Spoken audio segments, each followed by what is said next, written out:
I want to tell you about most common pitfalls when trying to break into the game industry as a narrative designer.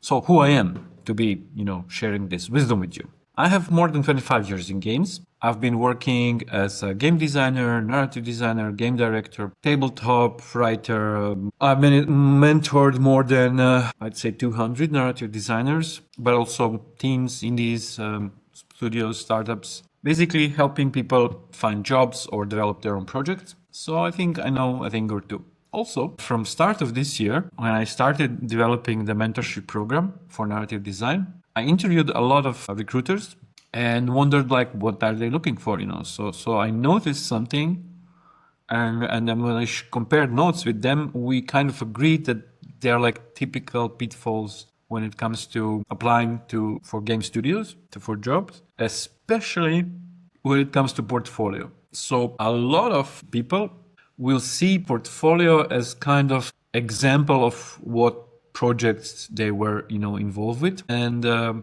it's a bit of a problem because a lot of projects are under NDA. You're under NDA. You cannot share, where work samples, especially if some of the systems you've been designing are like sensitive or, company you worked for wouldn't really like you sharing them.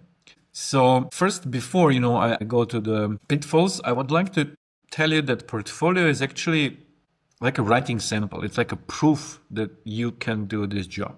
And it's a nice intro to the first pitfall, which is showcasing your creative writing versus showcasing your technical writing. Believe it or not, both are important, but for portfolio, technical writing is a little bit more important. Why? Studios today very rarely has the chance to offer you to be interviewed by a lead narrative designer or lead, writer or something. Most likely going to be handled by a recruiter, then HR. And you're lucky if you're, handled by a recruiter because sometimes they do know, something about writing. But in this current industry crisis where there's like 5,000 applications for one job, no one has time to stare at your wall of text. Especially, they have no time to read your writing sample and kind of, realize if you're a good narrative designer or not. Maybe they can glean if you're a good writer, but that's quite rare and usually required by studio, specifically. So a lot of job ads are like, we need this, this, and this, but they don't say send us your, writing sample. Sometimes they'll do a test. But a writing sample is, don't send it unless they ask it for it because it's a block of text. It's unappealing. It doesn't say anything about you or your capabilities. So instead of creating writing, which is writing for a game, for audience, learn tech writing, writing for teammates, writing for other people.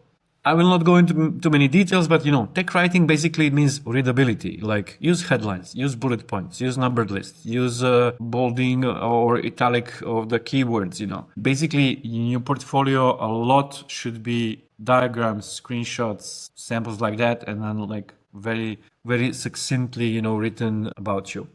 So another thing I see as a big pitfall is website as portfolio. Now, it is not like two schools of thought. It is not. It's just that some studios being overwhelmed with websites are like, okay, send us your website, whatever. But basically, don't send your website as your portfolio. Don't get me wrong. It's really nice to have a website. I do too. But can you imagine a producer or HR who has to scan through 5,000, applications? Will they really go and click, seeking for your walls of text from your website? No, I don't think so.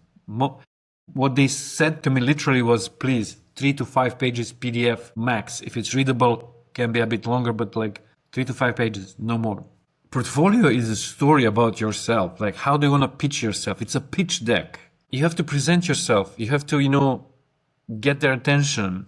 You have to make them connect the dots. Another big pitfall, you're not customizing your portfolio.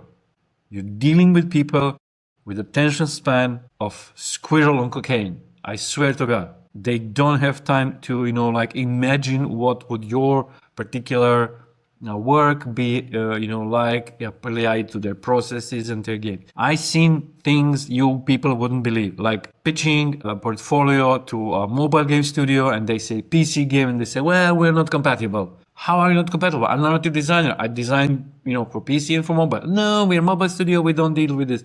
Vice versa. Like you're pitching to a RPG studio and you showcase anything like from mobile sphere. Well, we are not that kind of studio. Oh my God.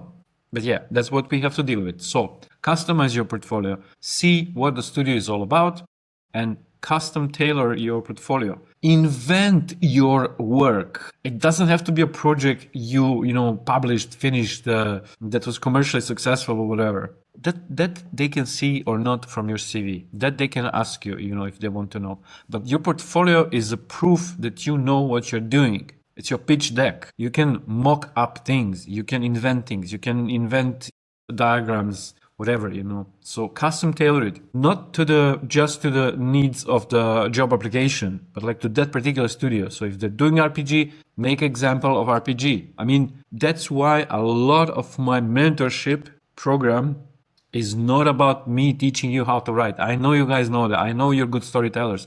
I see that consistently. Like very few of you struggle with like basics of storytelling, even storytelling for games, even storytelling for interactive media. You're good. You're good. I believe in you. But you don't pitch yourselves. You don't create portfolio pieces that showcase what you are all about. If you're not able to tell a story about yourself, how will the studio trust you that you can tell their story that they want to tell? Please learn technical writing. You can do it on my mentorship program. It's 8 weeks. We go through details of narrative design and game design elements so that we can make technical documentation out of it.